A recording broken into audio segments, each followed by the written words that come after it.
if you look in Belgium, currently 30% of the taxpayers account for 80% of the total tax amount. So that's a very, very harsh way of redistributing. 30% accounts for 80. It means that the other 70% only accounts for 20% of the tax income. Is that a problem? No, I don't think it's a problem. I think it's good that it is that way. The question is, should you go much further in that direction? And what is your answer?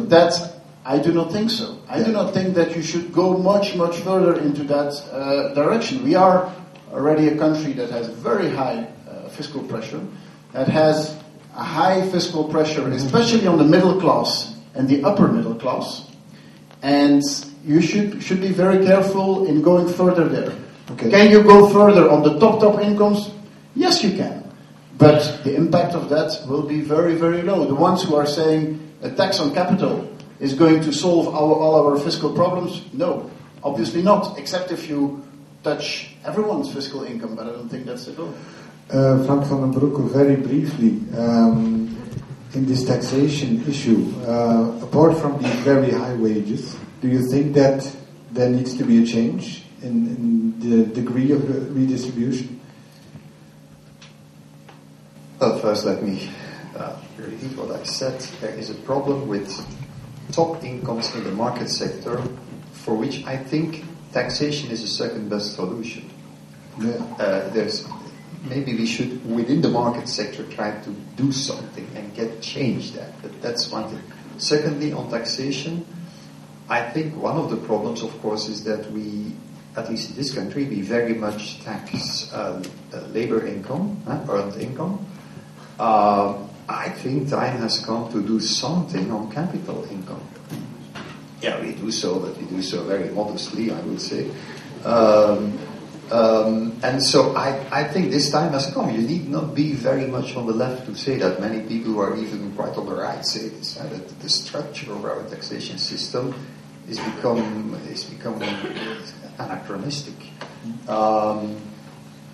I take it also that in future you might directly or indirectly levy more taxes or have funding in one way or other on the vehicles of energy, one way or other.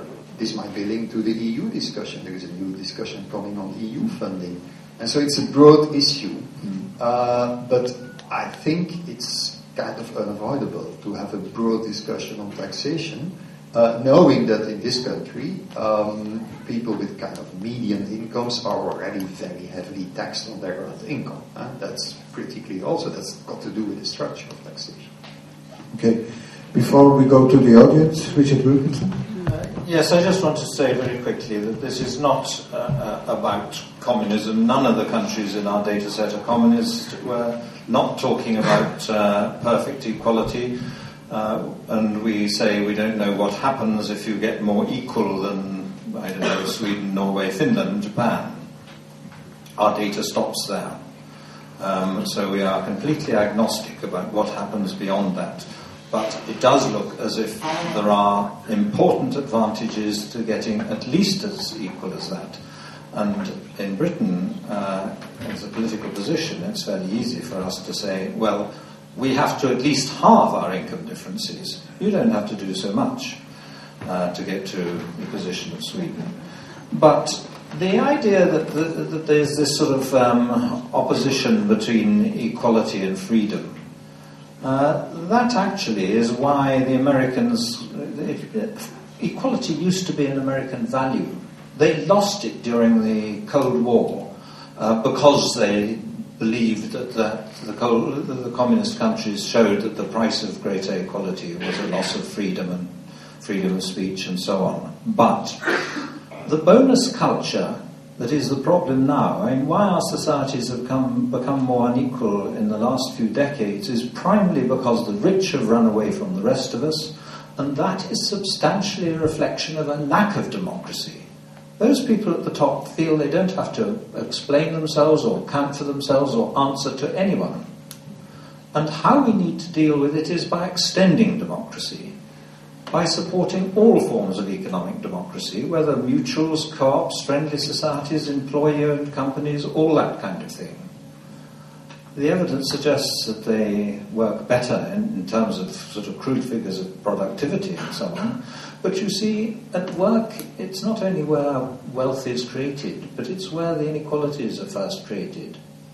It's also at work where we are most subject to hierarchy and authority, with line managers and so on. But, you know, there's a potential for transforming the experience of work in this.